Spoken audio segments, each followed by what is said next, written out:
അസ ഹായ്. ഓമന ഹായ്. ചേച്ചി ലൈവിലേക്ക് സ്വാഗതം. പ്ലീസ് ലൈക്ക് എന്ന് പറയുന്നുണ്ട് ശ്രീജമ്മ. അപ്പോൾ ശ്രീജമ്മയ്ക്ക് സങ്കടവും വന്നു കേട്ടോ. 1 ലൈക്ക് അടിക്കുന്നേ. 245. 5 ലൈക്കും കൂടി. അപ്പം ഞാൻ സന്തോഷമുള്ള കാര്യം പറയാം. നമ്മുടെ ചാനൽ ഇപ്പം 49K ആയിട്ടുണ്ട് കേട്ടോ. ചാനൽ 49K ആയിട്ടുണ്ട്. അപ്പം ആദൂട്ടിനെ സ്നേഹിക്കുന്ന ഒരുപാട് പേര് കേട്ടോ. ആദൂട്ടിയുടെ വീട് വലുതായിക്കൊണ്ടിരിക്കുവാണ്. ആദിത്യ നൗഫിയ. അപ്പം 49K ആയിട്ടുണ്ട് കേട്ടോ. അത് പറയാനായിരുന്നേ. ചേച്ചി ലൈക്ക് അടിച്ചു. രതി താങ്ക് യു. ഹായ്. ഇതെന്ത് പേരാണ് വായിക്കാൻ പറ്റുന്നില്ലേ? രാജീവേട്ടൻ പറയുന്നുണ്ട് 250 ആകാൻ നിൽക്കുന്നില്ല. 250 ആകുമെന്ന് എനിക്കറിയാം. അപ്പം മോനെ ഹായ് എന്ന് പറയുന്നുണ്ട്. ഹായ് കേട്ടോ. ഹായ്.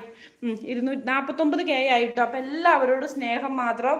ഒരുപാട് ഒരുപാട് ഒരുപാട് ഒരുപാട് താങ്ക് യു കേട്ടോ. തുടർന്ന് നിങ്ങളുടെ സപ്പോർട്ട് വേണം. ആദൂട്ടിയുടെ അച്ഛനാണ്. കുറേ പേര് ചോദിച്ചില്ല ആദൂട്ടിയുടെ അച്ഛൻ എന്ത് ചെയ്യുന്നത്? ഇവിടെ ഉണ്ട് കേട്ടോ.